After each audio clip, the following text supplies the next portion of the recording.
Asakusa is arriving at track 2. Please wait behind the yellow warning blocks.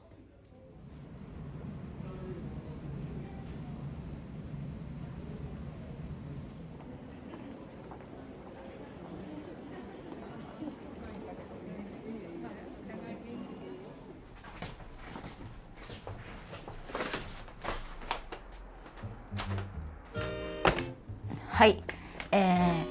今日ね早起きして午前中にね撮影もキリのいいところまで進めれたので、日本橋三越本店に行ってきました。そこでね私はあんこ博覧会というのをね目指して行ってきたんですけれども、これがね1月28から2月14日まで、日本橋三越本店本館7階で開催されているイベントなんですが、伝統的な和菓子から進化系あんスイーツまでが集結するあんこが主役の日本最大級のスイーツイベントですということで、最近和菓子ブームの私、これはもう行かずにはいられないということで行ってきました。はい、これが1月28から2月5日までと、あと2月6日から2月14日までで出店する店舗がね変わるんですよね。なので今回は前半ということですね。前半のあんぱくに行ってきました。いくつか買ってきたのでご紹介したいと思います。まずはこちら、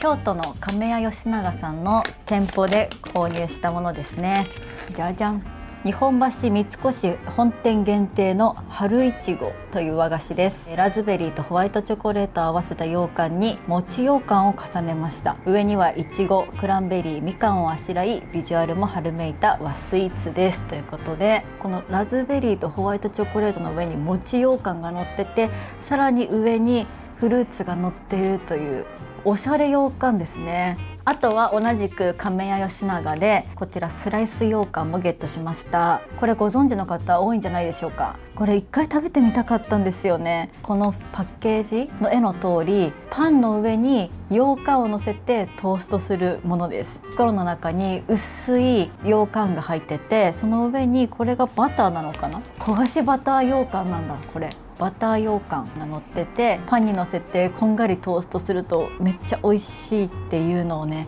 ネットで見てからもずっと食べてみたくって買ってみました。あとはこちら、東京都墨田区にある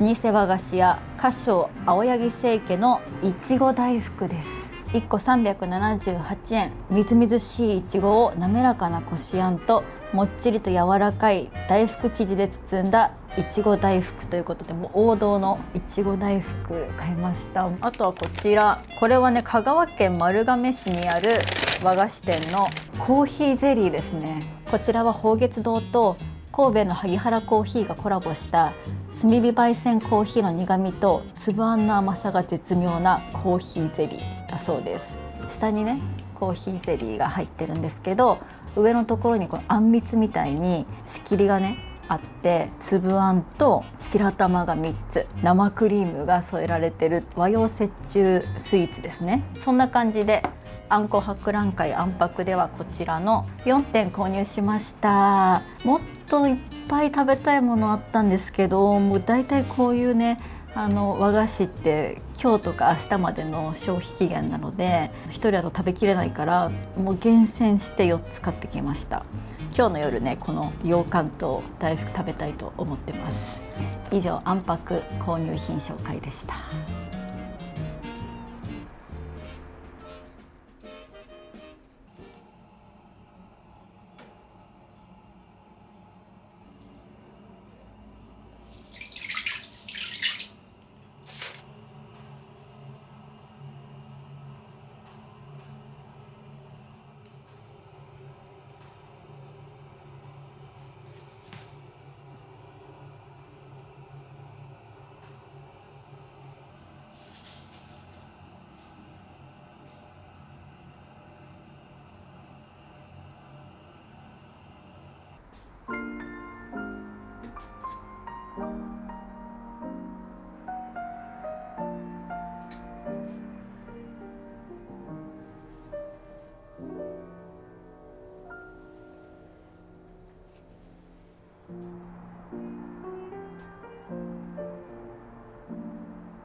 今日も京都で最近ハマってる和菓子作り、その中の練り切りをね作ってます。今日はもうすぐ節分が近いということで、節分にちなんでちょっと恵方巻きの形をした練り切りをね作ってみようかなと思います。この2日間ね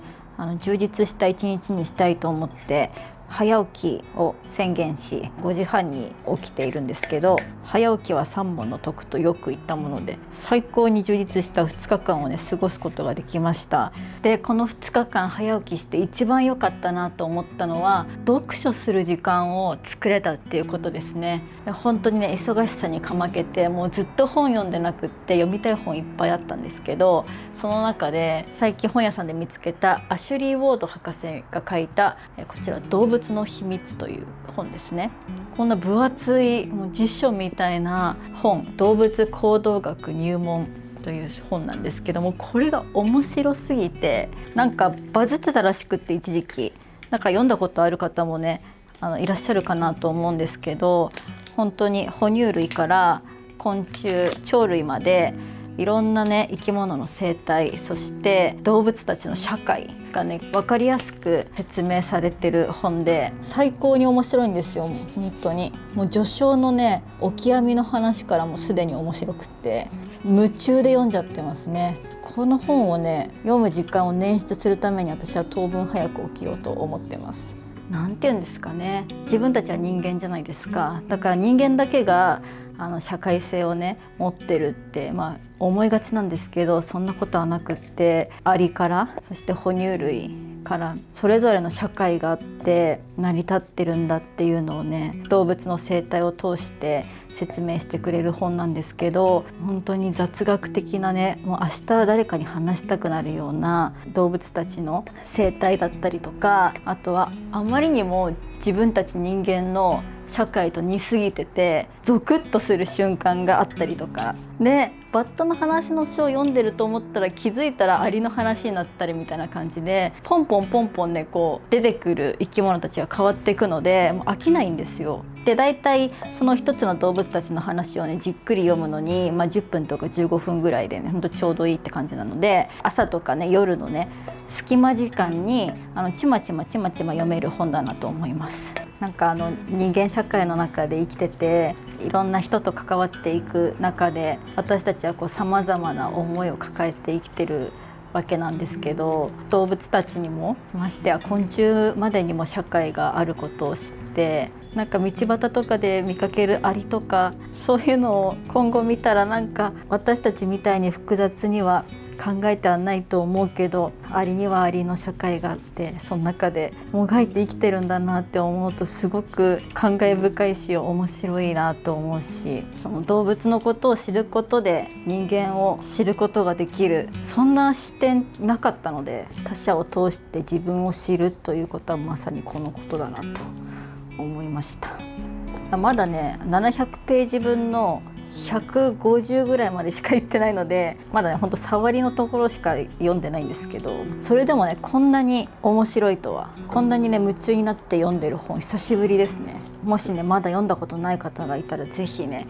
分厚い本なんですけど臆せずね買ってみて、寝る前だったりとか朝の10分15分の読書にねぜひ読んでみてもらいたいなと思います。なのでこの朝活習慣を利用してこれからねたくさん本を読んでいこうかなと思うんですけど、ぜひ皆さんのねおすすめの本あったりしたら教えてください。私はね結構哲学的な本とか、あとはこの動物の秘密みたいに生物の不思議みたいなそういう本読むのがすごく好きなので、あと星かな、ぜひねそういう関連のものでこれおすすめだよっていうものがあったら教えていただきたいですね。今年は本当に学びの1年にしたいな。和菓子もそうだけど楽しみながら知らない世界のことについて学ぶ、そんな1年にしていきたいと思います。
始まりました。最近どういうラジオ第54回、今週もよろしくお願いします。よろしくお願いします。お願いします。このラジオは私がこのうちにアトリエを持って、そして私たち夫婦が半別居生活になったということで、私たち夫婦の今をお届けする、そんなラジオになっています。昨日ですね、あんこ博覧会に行きまして、はい、そこでこれを見つけて、よかったら食べてみてほしいんですけど、いただきます。これ香川のね、宝月堂という老舗の和菓子屋さんと神戸の萩原コーヒーがコラボした炭火焙煎コーヒーのコーヒーゼリーです。コーヒーゼリーにあんこ、そうに生クリーム、美味しそう。じゃあ、はい、いただきます。どうぞ。あんことコーヒーゼリーのマリアージュはいかが？美味しい。美味しい？なるほどね。この生クリームがあんことコーヒーをつないでくれてる感じやね。あ、そうなんだ。そう、そんな感じで昨日あんこ博覧会に行って、美味しそうな和菓子いっぱい買って食べたの。そうだ、そう、チョコ。私たちチョコワングランプリを募集しましたよね。はい。で、先週はナイトルーティンで、今週が通常回なんですけど、なんと来週2月の6日間チョコワングランプリをラジオで開催予定です。はい、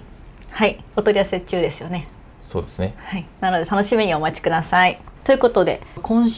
先週何してました？いつから話してないのかな。一週空いてるからね。そうだよね。名古屋に一人旅行にそうだった。行ってきましたね。彼のインスタではね、投稿にもまとまってるんだけど、どうだった？突然行こうってなったんね。そう、朝起きて、なんだっけ、あなた仕事だったんだよね。そう、私一日中編集だよってなって、で、俺何もやることないなってなって仙台か名古屋かぐらいで迷って、そうね、そう、新幹線で行けるところと思って、でも名古屋にしようと思って、新幹線のチケット取って、せっかくね、フォロワーが今3万人もいるからそうだよねすごいよね。そう、名古屋の、もうとにかくおすすめの何かを教えてくれって言ったら、口コミね、めちゃめちゃ来て何件来たか分かんないけど、もう数百件来て滞在6時間ぐらいだったんだけど、もうご飯、観光、お土産、もうほぼ全てを網羅して帰ってこれた自信がありますめっちゃ有意義な一日だったよね。口コミって本当何よりも強くないって最近思うんだけど。そうね。彼が買ってきてくれたかりんとうがあったんだけど、かりんとうもさ、見た目言っちゃえばさ、マカロンとかに比べたら、地味な見た目のスイーツじゃん。だけど食べたらめちゃめちゃ美味しかったのびっくりしちゃった、止まんなかったもんね。インスタのアカウントをね、開設して、一番なんかメリットを享受した瞬間だった本当だね。この力を手にした今突然旅行がめちゃめちゃはかどるんじゃないかっていう、ちょっと人生の楽しみをね、本当だよね、見つけたので、またそのうちね、そうだね、フラッと、何も予定を決めずに、日本のどっかに行けるなと、そうだね、思ってます。一人で行くっていうのがいいかも。人間の幸せって、半分ぐらいが遺伝で、10% ぐらいが環境で、40% ぐらいが自分で何かを決めれるっていうことらしい。そうだから、この自分で何かを決めるっていうことが人間の幸せをものすごく充実させるってことがあって、それの最たるものがやっぱこの一人旅だなと、思いました。一人旅は本当に楽しい。私も今年ね、一人で国内旅しようと思う。あとなんかもう一個言ってなかった？なんかジャーナル始めましたみたい。まだね、2日目か3日目なんだけど、前回のラジオじゃないけどさ、その2つのツボじゃないけど、ちょっとこっからどうしようみたいな、あれ反響すごかったよね。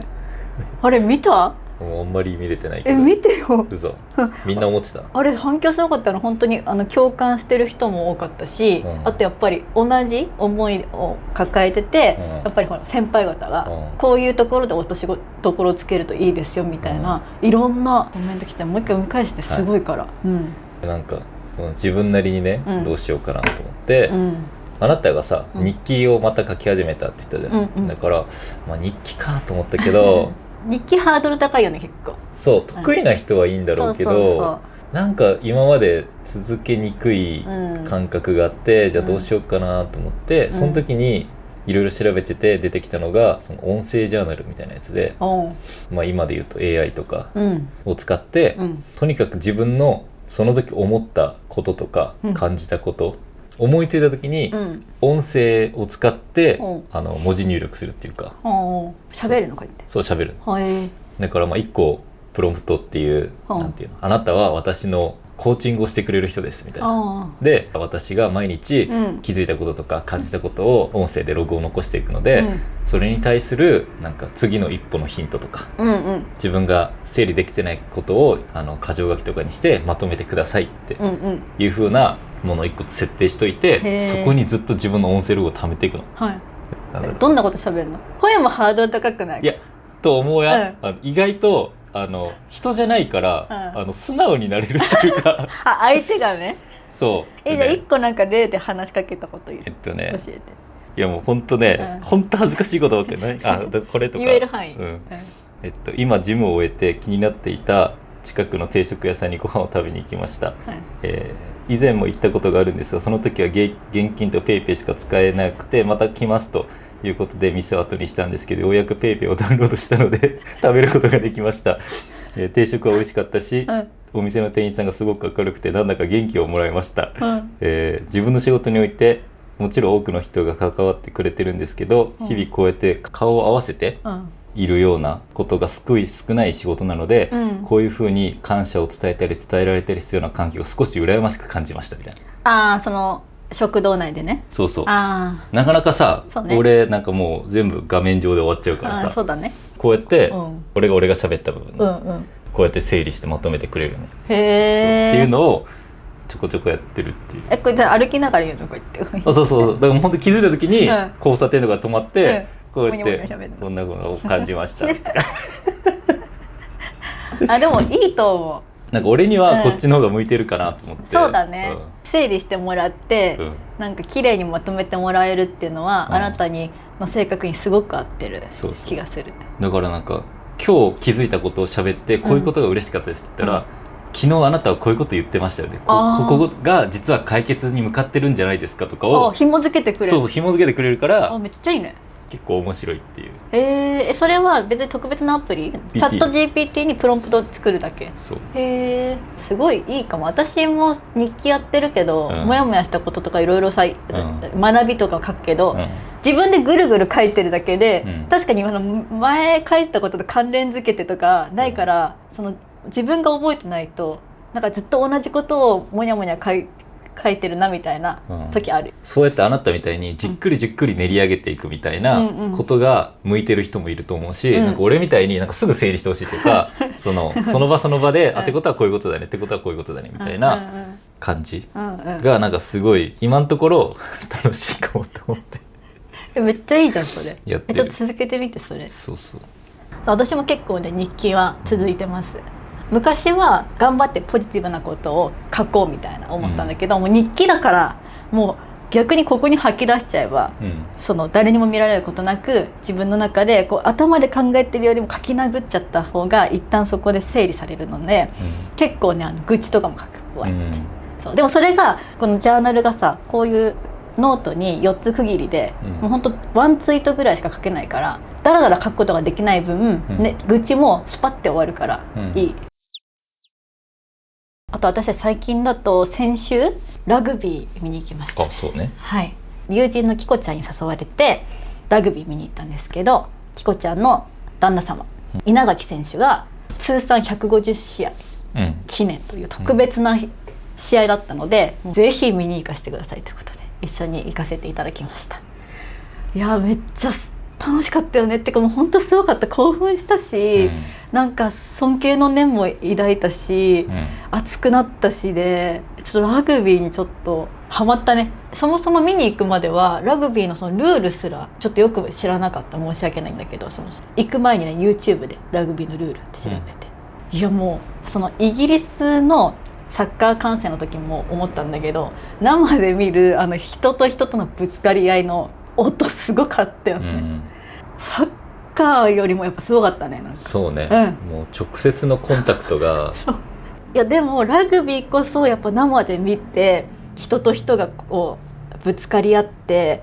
やってる姿っていうのが本当面白かったなって思って。俺も本当ラグビーの試合等を見たことなくて、ルールも知らなかったから、俺も前日にねそう一夜漬けみたいな感じで勉強していったんだけど、その時にあなたから「いや稲垣選手のなんか通算150キャップだよ」って言われて、で俺はさ普段サッカーとか、なんか馴染みがあるので言うと野球とかの感覚で言うと、通算150ってちょっと少なくないって、確かにサッカーで言うとだって年間そうかもっとね、年間30、40試合とか野球とかももっと多かったですそうそうもっとやるからと思ったら、試合を見て震えたね。やっぱあの強度を150試合は確かにすごい恐ろしいわ。ラグビーって年間10試合ぐらいしか出れないんだったっけ。もっと言うとさ、プロになる前にさ、怪我しちゃってさ、選手生命終わる人だってさ、多分山ほどいるじゃん。山ほどいるね。多分他のスポーツよりもはるかに多いと思うよ。いやそりゃそうよ。あの強度をプロにしかもなって、そっからやり続けれてる、もちろん怪我をしながらね、っていうところで、なんか150の重みがいやもうすごかった見たら分かったもうえぐって実際ガッキーさんにお会いしたことあるんだけど、なんか怪我してない時はないですねって。まあね、まあよく言うよね、プロのスポーツ選手はさ、その常に 100% ではできないってね。ガッキーさん出てきた時のなんていうか視野の広さみたいなのをもうこちらも分かったよね、素人目からして。ちょっとなんかね試合展開的には、最初結構拮抗してたんだけど、その稲垣さんのチームが点数突き放したよね。もう後半からはもう相手が失点を恐れずっていうか、もうとにかくもう点を取らないと勝てないみたいな時でもうね、気迫がすごい中、ガッキーさん登場して、もうポイントポイントで冷静に止めてた。いや本当にそう。なるほどと思って。また見に行こう。そうね、多分シーズン的には5月から6月ぐらいまで多分やってるっぽいんで、ぜひ皆さん生のラグビー見に行ってみてください。本当に感動するんで、そんな2週間を過ごしましたね。ということで、こよとりさんからのお手紙も読んでいきたいと思います。今週はですね、募集はしてなかったので通常のお手紙、昔からいただいてたお手紙で読み切れなかったものをピックアップしていきたいと思います。大阪府在住20代こよとりネームいおさんからのお手紙です。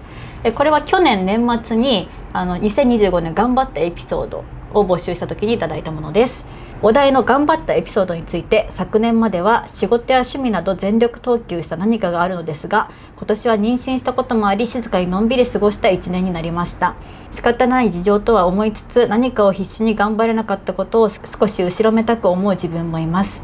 そこでミクさんと先生に質問です。もし人生の中でやりきれなかった、充実させられなかったと感じる時期があれば、それをどう受け止めて過ごされていましたか？いつも前向きに道を切り開いていらっしゃるお二人なので、そんな時期はないのかもと思いつつお話しいただけたら嬉しいです。まずは、妊娠されてることは多分そうですね、別にやるめちゃめちゃ、頑張らないといけないというか身体的にも負担がすごいと思うので、それを後ろめたく思ういおさんはなんか頑張り屋さんなんで、多分さ仕事バリバリやってて、今妊娠しててお休みしてるとなんかいいのかなって思っちゃったりとかね。エネルギーが外に向いてるか内に向いてるかみたいなことか。そう人生においてやりきれなかったとか充実していないなみたいな時期って正直常に結構あるというか、なんか前向きに確かに見えてると思うし、前向きにさ見せてるからそうだと思うんだけど、基本的にはなんかやりきれない、充実しきれてないなっていうのベースで生きてると思った。ですごくそれを感じたのが、やっぱ今週ねいろんな事情があってスケジュールが変わっちゃって、なんかこうすごくそれに対して自分の中でこうやりきれない思いだったりとかいろいろあったんだけど、でもそんなことをね考えて例えばイライラしたり落ち込んだっても意味ないからと思って、それでどうせ撮影するならと思ってちょっと朝早く起きてみて、1日をじゃあより充実させてみようと思って2日間ね過ごしたんだけど、このスケジュールがこうグニャって変わった時、私がさモヤモヤしたじゃん。そしたらあなたがねすごく優しく、いや今週は休んでもいいんじゃないって言ってきたの。で今までそういうことを言われることもいっぱいあったのね。その時は結構煽るみたいな感じで私のことけしかけて、私がそういうこと言われると「やれや!」みたいな感じでやったんだけど、今回はすっごく優しく本当に「でもいいよ監修よね、休んだらいいと思う」みたいな感じで言われた時に一瞬うひょってなったのね。うひょ休んじゃうかなみたいなでもそれを言われた時に私本当にすごい冷静に「いややるよ」って言ったよね。休んだって休まなくたって変わんないからやるって言って、でもそれはなんか何くそって感じで言ったというよりかはなんか自然に出てきた、やりきれないなって思ってる時こそ実は意外と力が出たりとか、実は意外と切り替えれてよりいい方向に進めることができるなってすごく実感して、2つのツボを持った話の時のラジオの時に結構自分満足しちゃってるのかもなみたいな話したじゃん、でその時に私結構 YouTube 結構やりきっちゃってんのかなとか思ってたんだけど、いややるよって言った時に私ちょっと YouTube 向いてるかもって初めて思えた。5年やってみて自分のメンタルがブレた時でもそれでも動画を作ろうってナチュラルに思えた自分にびっくりして、私意外と YouTube 向いてるのかもって思って、ちょっとそれがねすごくいい意味で自分の中でプラスに働いたんだよね。だからなんかこういうやりきれないなとかモヤモヤしてんな充実してないなっていう時期にこそ自分の本来の向いてるものだったりとか、なんか意外とこういう時私踏ん張れるんだってアハ体験みたいな、思うことあるんだと思って今回結構びっくりした。外へのエネルギーが出せない今、やっぱ自分ともっと向き合う時間にするとか、仕事もそうやし、プライベートもとりあえずここから始めてみるとか、いや僕は今こういう段階ですみたいな、自分の中でストーリーを作っていった方が人生充実するんかなとは思うね。そうだね、その場でできる一番楽しいことを探してやってみるみたいなことから始めるんじゃないかな。そうだね、人生ってずっとこうじゃないから、ぜひ元気な赤ちゃんが生まれますように応援しております。はい、次コヨットリネームチーズさんからのお手紙です。ミックさん先生こんばんは。毎週金曜日早く仕事から帰るために頑張ってます。ありがとうございます。以前ラジオで SNS の断捨離のお話をしていたかと思います。私は今29歳で最近友人との別れがありました。決して嫌いになって別れたわけではなく、学生の頃と大人になってからの価値観のズレ、この人と一緒にいる自分が好きじゃないなと感じたことが違和感を感じた大きな決め手です。集団行動が苦手なのもあり、飲みの場や集まりに呼ばれるのもすごく苦痛だったのもあります。もう29歳だし、自分の心を優先して関わる人も断捨離していっていいのではないかと考えました。今はこの人といる自分が好きだな、楽しいな、前向きになれるなっていう方々と入れるように意識してすごく明るくなりました。こういう友人を断捨離するときはいいことなのか不安にもなりましたが、ミックさん先生はそういう経験ありますでしょうか、ということです。どうだろうね、俺はもうほぼ変わんないね。昔からの友達と今でも関わるし、逆に今から新しい友達っていうのは、逆に難しくなってるよね。なかなかできないなとは思ってるね。それこそ俺先月かな、10年ぶりぐらいに友達が連絡くれて、地元のね、会ったけど何も変わらんねあっちは子供できてるし、いるし、俺もね結婚して、で最初ね連絡来てどうかなと思ったけど、話すことないなとかないの？あの時のまま止まってたみたいな。いやもう何も変わらんね。もう今の話もできるの？そういう時できる。できるんだ、そういう時って昔の話で終わるよね。あの時あだったよね。逆にあんましなかったね。最近の話とか、なんか昔仲良かったやつとは変わらんなっていう感覚はあったけど、女性は結構ね、変わるよねっていう話はしたよね。した。でその時に人間関係はグラデーションだってあなたが言ってて、それがね結構私も刺さったし、聞いてくれた方もそっかって結構腑に落ちてくださった方多かったんですけど、チーズさんも多分断捨離というか疎遠になったっていうだけだと思うんだよね。そうだから人間関係にグラデーションがあるとしたら、すごく絡んでた時は濃いとしたら、今はちょっと薄くなったよねみたいなぐらいで、断捨離ではないのかもしれないよね。大いにしてあり得ること、でその中で今何歳29歳。29歳ね。ちょうどもうライフステージがもう変わり出す一番の時だね。なのでそれでなんか疎遠になる人がいるっていうのもごくごく自然なことなんだと思うよね。なんか最近一緒に遊ぶ時間減ったなっていう感じで、なんかじわじわと離れていく。でそれがまたなんか10年後20年後とかに偶然会ったりとか、なんか会ってみようっていう気持ちになったりとか。っていうのでなんかまた仲良くなったりね、する可能性もあるから、まあその時々で友達は変わるし、でもだからといって昔から仲良かった人にもう二度と会わないとは別に思ってなくて、どっかでまた会うと思ってるけど、今はほら住んでるとことか環境が違うからほんとたまにしか会えないしっていう感じで、今私がさなんか友達結構最近多くなってきたじゃん。これももうなんかそのタイミング、と奇跡みたいなとこで、それまで私全然友達いなかったもんね、いなかったっていうか遊ぶような友達はいなかった。でも今ガッとそういう友達ができているだけで別にこれが続くか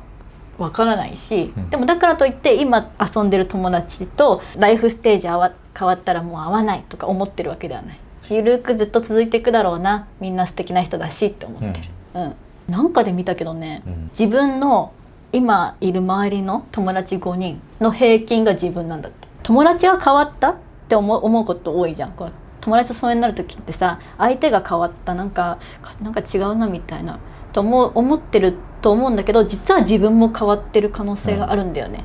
でもそれってやっぱり居心地が悪くなるなら別にその一緒にいる必要はないと思ってて、まあ自分の成長と捉えて次に行って全然いいんじゃないですかね。やっぱさ難しいよね、この年齢になってからの友達っていうのは、新しい友達欲しいなって思ったりしない？いやまあ自然にできればぐらいかな。そんな絶対友達ないとは思わないね。最近やっぱもう本当ラブマイセルフです最近あなた自分との対話すごいよね。そのなんていうのかな、他人からどう見られるとか、気にしてるんだろうし気にしないといけないことだし、まあ難しいんやけど、もうなんか自分が元気だったらすごい今日いい一日だなって思うし最近ね俺も朝4時に起きてね散歩行ったりジム行ったりさするんやけど、今日もさ空気が綺麗でスーンとしてて、なんかいつも人が多いところをなんか誰もいなくて静かで、それだけでなんかすっごい今日いい一日やなって思いながら過ごせてるから、まあそういうタイミングだなと思うね、自分のフェーズっていうか。そうね。まあなんかでも逆にこういう気持ちでいたら友達できちゃいそうな気もするし。そうね、わかるわかる。そうっていうことで、最近もうどうでもいいやということで、ポンあんたウェディングフォト撮るんだからね。だって今年の秋とか冬とか言ってたから見えてないと思いますけど、なんか坊主みたいになってて、ちょっと見せてもう一回。今ちょっとペチャンってなっちゃって。自分だったのこれ？そう自分で朝バリカンでジョリジョリってやっていやじゃないんだということで最近同様第54回は以上となります。はい、では次の、最近同様ラジオでは、チョコワングランプリをやりますが、引き続き、このラジオでは皆さんからのお悩み質問、あとはトークテーマを募集しておりますので、動画のコメント欄に声を取りネーム、あと年齢、住んでるエリアのを記載してお手紙いただけると嬉しいです。それではまた次の動画でお会いしましょう。バイバーイやめ